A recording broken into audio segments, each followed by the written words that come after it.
Live from KSAT 12, the Nightbeat starts right now. The second driver believed to have been involved in a street racing crash in West Bexar County earlier this week in custody tonight.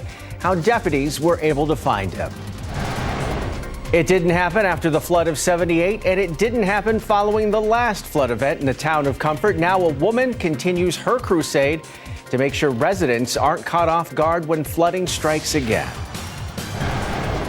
And rideshare companies are gearing up for a New Year's Eve celebrations tomorrow night. What drivers are doing to prepare to transport revelers who may have had a little too much to drink. But first, the second driver wanted in that Wednesday night street racing crash has been arrested. The Bexar County Sheriff's Office says the suspect is a 19-year-old man. Dawson Gerald McCulley was arrested earlier today. According to Sheriff Javier Salazar, McCulley drove away from the crash after it happened. Salazar says McCulley is now facing 8 felony charges. A woman and her 10-year-old child were critically injured in that crash. Yesterday, Bexar County deputies arrested this man, the other driver they say was involved. He is 33-year-old Hammer John Fallon. He's charged with several felony counts as well, including injury to a child and street racing. The water is once again safe to drink for all Texas water utilities customers in Bexar, Kerr, and Bandera counties. All boil water notices have been rescinded. Water pressure was restored to a normal level for the remaining communities listed there on your screen. On Monday, around 2,000 Texas water utilities customers were placed under a boil water notice after the water pressure dropped once again. Tonight, all of those boil water notices have been lifted. An update now on a fatal crash that claimed 2 lives yesterday morning on Braun Road. The name of one of those victims has been released tonight. San Antonio police say 25-year-old Armando Lerma died when the vehicle he was in slammed into a tree. Also in the vehicle, a 19-year-old man who has not yet been identified. The crash happened near Loop 1604 over on the northwest side. Police say speed was a factor. Both men were found dead at the scene. A drug bust in Kerr County now has a 39-year-old man facing charges. Philip Cole Benner was arrested after deputies executed a narcotics search earlier this week. We're told deputies found meth, LSD, marijuana, and THC edibles, wax and vapor cartridges, along with $1,300 in cash. He was booked into the Kerr County Jail. Benner, who deputies say is on parole, is now charged with 2 counts of manufacture, delivery of controlled substances. Tomorrow night is New Year's Eve, and it's expected to be full of celebrations everywhere as folks usher in 2023. And with that expectation is another one for Uber and Lyft drivers. They are expecting to be very busy picking up and dropping off revelers. The night team's Alyssa Cole buckled up in one rideshare driver's car to see what he's anticipating for tomorrow. When you think of New Year's Eve, you may think of parties and drinking. And those thoughts fall in line with research that shows New Year's Eve is the #1 binge drinking holiday among American adults. If you do decide to go out and party, which is fine, then it's better to get a Lyft or an Uber. I feel like it would be better to, take a ride from somebody else than drink and drive. Don't drink and drive. It's part of the reason why some people are planning their rides ahead of time. I think it is better to use a ride share, Uber or Lyft. That's why Uber and Lyft drivers like Capone de Leon is preparing for a big night, anticipating a surge of rideshare requests. I'm probably going to work from about 3 in the afternoon till about 10 at night. And that should get me the afternoon ride home traffic and then getting people to the parties. He's driving on New Year's Eve to make some extra money for his family. We're in this recession and I need to get out there and hustle. And he says the job definitely has its challenges, like fighting traffic while chauffeuring intoxicated passengers. His message for riders is to keep in mind rideshare etiquette. The young people really tip. The older generation don't tip. Apps that we're using are taking something like 60% of the income. De Leon says New Year's Eve night, he's making it his mission to make sure his riders get home safely. I'm so proud of what I see young people making that choice to take a Uber or a Lyft so they don't drive. That's the greatest thing. Authorities say New Year's Eve and day are one of the deadliest times for DWI-related crashes, and San Antonio police will have additional officers throughout the city to keep an eye out for drunk drivers tomorrow night. Alyssa Cole, KSAT 12 News. Local fire officials urging everyone to use extreme caution if you plan to have fireworks included in your New Year's Eve celebrations. The Bexar County Fire Marshal emphasizing that a lot can go wrong in an instant. Basic precautions include general safe handling, not shooting fireworks at anyone or out of vehicles, which is illegal, and even more importantly, closely supervising children who are going to be holding or setting off fireworks. Just because somebody's an adult doesn't mean they're a responsible adult, right? So we don't want to mix alcohol and fireworks. The San Antonio Fire Department is issuing a reminder to everyone that it is illegal to set off fireworks inside the city limits. You could face a Class C misdemeanor that carries up to a $2,000 fine. In news around America tonight, a suspect has been arrested in connection with the murders of 4 University of Idaho students who were found brutally stabbed to death in early November. That suspect being held without bond tonight. CNN's Mike Valerio has more on the arrest and how law enforcement was able to finally get their suspect. 28-year-old Brian Koberger, a graduate student studying criminal justice at Washington State University, has been arrested in Pennsylvania in connection with the murders of 4 University of Idaho students. A criminal complaint was filed yesterday here in Latah County, charging the defendant, Mr. Koberger, with 4 counts of first-degree murder, in addition to felony burglary, which involves entering the residence with the intent to commit the crime of murder. Sources briefed on the investigation say authorities narrowed their focus to Koberger after tracing his ownership of a white Hyundai Elantra seen in the area of the killings around the time of the deaths. We've received over 19,000 tips, and we've conducted over 300 interviews. The November killings have rocked the small college town of Musco, Idaho, which had not recorded a murder since 2015. These tragic murders took 4 young, vibrant lives from our community. Nothing we do can bring them back. The only thing that we can do in law enforcement to honor their memories that we know of is to bring this to a successful conclusion. The home where the 4 students were murdered is still considered an active crime scene. Police say they've been working with property management services to eventually hand it back over to them and have been remediating the home by removing potential biohazards and other harmful substances used to collect evidence. But now with Koberger's arrest, The house cleanup has been halted, and that came by a legal request from the court. I'm Mike Valerio reporting. Now let's take a look at some of the day's big headlines in your Nightbeat News Flash. Tonight, the news has been spreading about the death of television news icon Barbara Walters. The longtime journalist and talk show host passed away earlier this evening at her home. She was memorialized most of the evening here by ABC News before this program. She was 93 years old. The public finally knows just how much former President Donald Trump paid in federal taxes from 2015 through 2020. The House Ways and Means Committee released his federal tax returns to the public today. Those returns show Trump paid just $750 in federal income tax in 2017 and nothing in 2020. He paid a combined $1.1 million in 2018 and 2019. The committee received the documents a few weeks ago and voted to release them last week after a long legal battle that made it all the way to the Supreme Court.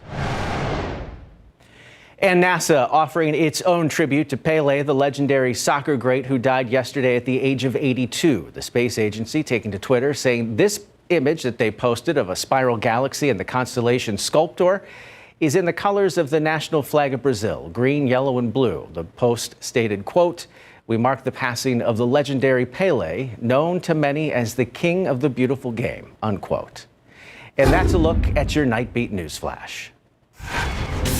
Straight ahead on the Nightbeat, sounding the alarm, what one woman is doing to keep residents in the town of Comfort ahead of potential floods.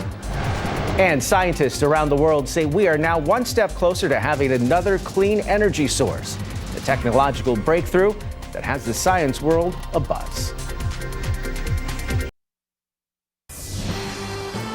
The flood of 1978 was a defining moment for the town of Comfort. That summer, some 20 inches of rain from Tropical Storm Amelia fell in just 12 hours. Without warning, people were trapped on their roofs and their homes waiting to be rescued. 44 years later, people in that town still have very little warning. The Night Team's Patty Santos takes us to meet a woman who's leading the charge to install flood monitors before the next major flood event. Now just think, all that was covered with water. Isn't that amazing? And then you have a picture here. I'm going to show you the house across here.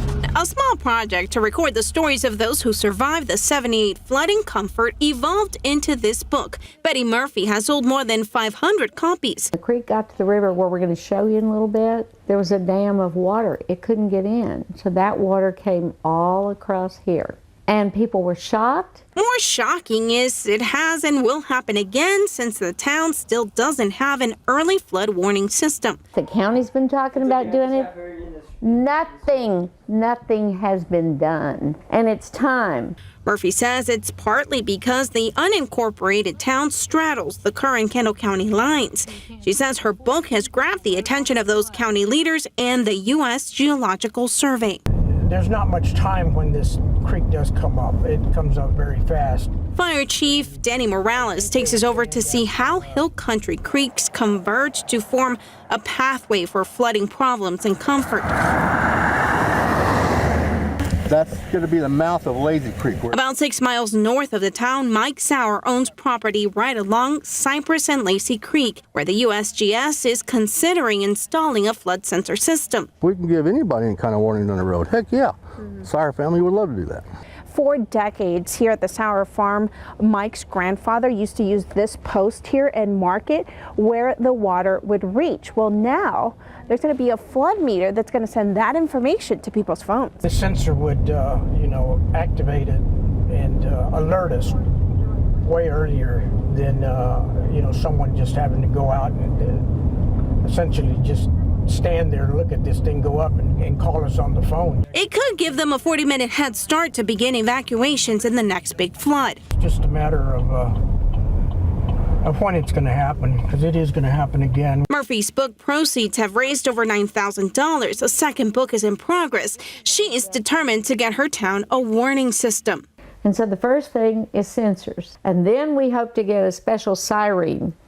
And the special siren would signal tornado, fire, or flood. By early next year, the government agencies involved in installing the monitor hope to have figured out funding for it and the annual maintenance cost, which is in the thousands. Patty Santos, KSAT 12 News. The science world is busting at the seams after a major announcement from the Department of Energy recently. Scientists in California have achieved a major breakthrough in nuclear fusion, the process of combining two atoms together to create energy. The experiment was conducted at the National Ignition Facility, the world's largest laser system at the Lawrence Livermore National Lab in California. Scientists there pointed 192 lasers at a small pellet of fuel, causing the isotopes to ignite and combine. The fusion reaction temporarily reached the temperature of a star, which is 3 billion degrees Celsius, generating more energy than the lasers put in. Despite the historic breakthrough, don't get excited. Experts say it'll be decades before we see nuclear fusion power plants. And if you understood anything I said, good for you, you're a scientist. All right, we're taking a live look tonight at the Alamo Dome. A little quiet there tonight after the big game last night. Lots of folks still hanging out in San Antonio, enjoying this beautiful weather. Mia? Yep, absolutely. Now we're turning gears to a different type of science, right? Let's talk about the weather. Yes, it was absolutely beautiful out there in terms of our temperatures earlier today. We started off in the low 50s here in San Antonio, and then afternoon highs managed to climb into the low 70s earlier this afternoon. And we had some drier air move into south central Texas overnight last night, so it didn't feel too bad stepping outside. Now, as we head into the upcoming New Year's Eve holiday weekend here in south central Texas, that warming trend continues, especially tomorrow. Highs are going to reach for the mid to upper 70s in spots thanks to the sunshine that returns as well. Do enjoy it, because as we head into our New Year's Day on Sunday, the humidity is going to build back in. We'll see a little bit more cloud cover return as well, but overall into the first few days of the new year, those warmer than average temperatures will stick with us. We'll start off with a look at temperatures right now outside outside here this Friday night, dropping pretty quickly, mainly to the west of Bexar County. It's already 44 in Kerrville, 48 in Rio Medina, and 47 over in Uvalde. Here in town, 54 over at SA International, 55 in Converse, and 50 over at Port SA. We had some sprinkles out there earlier today. We are quiet out there on the radar here this hour, at least in our neck of the woods. Still some light rain pushing across northeast Texas here tonight, but that all thanks to a little area of low pressure that's been moving across the state of Texas today. That's also one of the reasons why we had the cloud cover, but as that moves out of our area tonight, we are expecting clearing skies to take back over, which is why the sunshine returns for our New Year's Eve. But everything that we did find out there today didn't really amount to very much, and that's unfortunate because it does look like 2022 is going to end up being the second driest year that we have on record. Those records dating back to the mid-1880s. This year we recorded just over 11.5 inches. We are behind 1917, where we recorded just over 10 inches back there in the 1900s. Now we will hope to find some additional rain as we head into 2023, but at least over the next several days, we're looking pretty quiet in the rainfall department here in San Antonio. Maybe an isolated stray storm or two on Monday, but that's about it. We'll start off with tomorrow morning. Temperature-wise, a little bit cooler than where we were earlier this morning, thanks to those clearing skies and the drier air in place. Starting off in the 40s. Once the sun comes up, we should find plenty of it throughout the day, helping those temperatures warm. 61 by 10 a.m., 71 as we head into the lunchtime hour, and then again, those temperatures climbing into the mid to upper 70s here in and around the San Antonio area, approaching 80 degrees just south of Bexar County. Also could be a little breezy at times. Winds out of the southwest generally gusting upwards of about 20 to 25 miles per hour into the afternoon. But those breezy conditions do look to calm down if you're stepping out for any late night plans tomorrow here in San Antonio to ring in the new year. Mostly clear to clear skies expected here in San Antonio. Temperatures transitioning from the low 60s to the 50s as we head into the early morning hours of our Sunday. On Sunday, yes, that humidity builds back in. A little bit more cloud cover as well for the first day of the new year. We're near 80 on Monday, and then we see a few different fronts try to move in and knock those temperatures down just a little bit more, Tim. All right, thank you, Mia. All right, Larry, Longhorns ain't able to get the job done last night at the Alamo Bowl, but their young quarterback looked pretty good. He did. So Quinn Ewers only passed for 300 yards once during the regular season. He did it yesterday in the Valero Alamo Bowl, setting a new career high, but unfortunately, he and the Horns were let down by some drop passes. And in the NFL, the Dallas Cowboys are defending their ugly win against the undermanned Tennessee Titans. Coming up.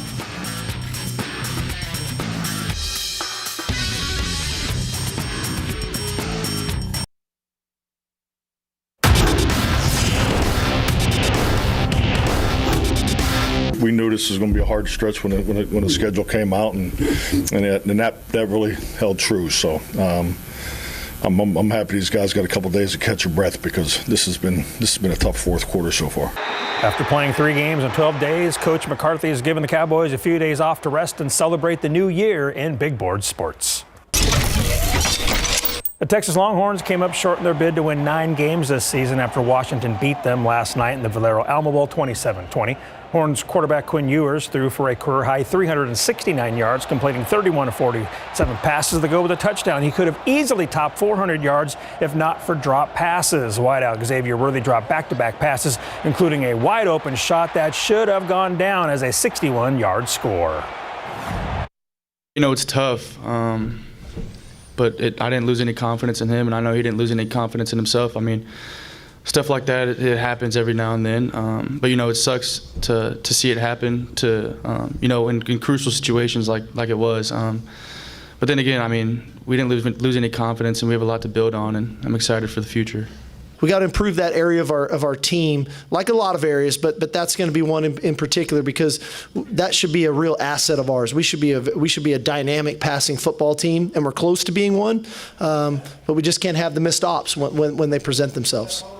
With their top 2 running backs opting out to focus on the NFL draft, Texas struggled on the ground with just 51 yards on 18 carries. Earlier today, TCU head coach Sonny Dykes and Michigan field boss Jim Harbaugh held a photo op with the Fiesta Bowl trophy ahead of their CFP semifinal tomorrow afternoon. This is pretty much a brand new experience for most of the Horned Frogs. 5, maybe 6 players on our team have been to a bowl game before. The other 125 players have never participated in a college football bowl game, so this is new for us. But our guys have adapted incredibly well. So I think you'll see a team that's going to play hard, be excited to play, play physical, play a tough brand of football, and never quit. We've been a team that has shown a lot of resilience this year, and certainly it'll be a big challenge for us playing against Michigan. Number 3 TCU, number 2 Michigan will play in the Fiesta Bowl tomorrow at 3 p.m. and the winner will face either 4th-ranked Ohio State or number 1 Georgia for the national championship. Pro football coverage, powered by Davis Law Firm. Needing a win to keep pace with the Eagles in the NFC East, the Cowboys beat the Titans 27-13 last night in Nashville. Dallas improves to 12-4, right behind the 13-2 Eagles. The Titans rested many of their notable players, knowing their playoff hopes will be settled next week when they play the Jacksonville Jaguars. Tennessee didn't have to win last night. That said, was it frustrating for Zeke not to beat the Titans by more than they did? We got the win. Yeah, they didn't play all their guys, but all these guys get paid too. It's still pro football, and so it's not you can't just expect because they're not playing all their guys for them to lay down. And those guys out there are hungry guys who probably haven't played much all year, and they're ready to go and they play well. Dallas can still win the NFC East if they beat the Commanders in Week 18, and if the Eagles drop their final 2 games to the Saints and Giants, Dallas would own the tiebreaker thanks to a better divisional record. So when did Romeo Langford learn he was starting for the Spurs last night? After the break. From time to time. Spurs shooting guard Romeo Langford said he learned about 32 minutes before tip-off last night that he would start for Devin Vassell, who didn't play due to left knee soreness. So Romeo made his 8th start of the season and scored a career-high 23 points in 28 minutes, helping the Spurs beat the Knicks 122-115. Day in and day out, Romeo has to stay mentally sharp because he never knows when he won't play or when his name will get called. Just mentality. Don't get down on yourself just because you don't play a couple games. It's a long season, so you always got to keep going into each game as if you are going to play, and on the off days as if you did play. So when times like this happens, you're ready. The Spurs will host the Mavs tomorrow night at 6. Devin Vassell is doubtful again with left knee soreness. All right, so we grossed Ursula out at 6 with this, so here it is again. A dude chugging mayo during today's Duke's Mayo Bowl in Charlotte, North Carolina. No thank you. Now, Maryland upset NC State 16-12, so Terps head coach Mike Loxley enjoyed a watered-down version Mayo shower right after the game. I don't know why, Gerber, for some reason, I can see young Tim Gerber back in college chugging mayo. I don't know why. No, not mayo. No? Definitely not mayo. Okay. Keg stands, yes. Mayo, no. Let's get out of here. We'll be right back. My husband's still in line, and I was like, well, I'm seeing all these phone numbers. I'll just send a text to, this person. I started texting people as stuff came off the plane. That woman in Tampa, Florida, decided to help her fellow air travelers by giving some the exact location of their missing luggage. As you heard, while she was waiting in line for her luggage, she sent some 70 text messages in about 2 hours. 20 of them bounced back as landlines, but 50 went through. She literally gave total strangers the coordinates as to where their luggage was in the luggage pile-up at the airport. She said several people texted her back, thanking her for reuniting them with their stuff. She said she did it as a reminder to herself that in your daily life, there are always ways that you can help someone in need. And there were a lot of people needing help that day. Absolutely. All right, one final look at our 7-day forecast as we head into the new year. Tomorrow, plenty of sunshine, a cool start, a warmer than average finish, more the same into the first few days of 2023. And then Tim will monitor for a few fronts next week. That does it for this show. We'll put a bow on 2022 tomorrow night. We'll see you then. Have a good night.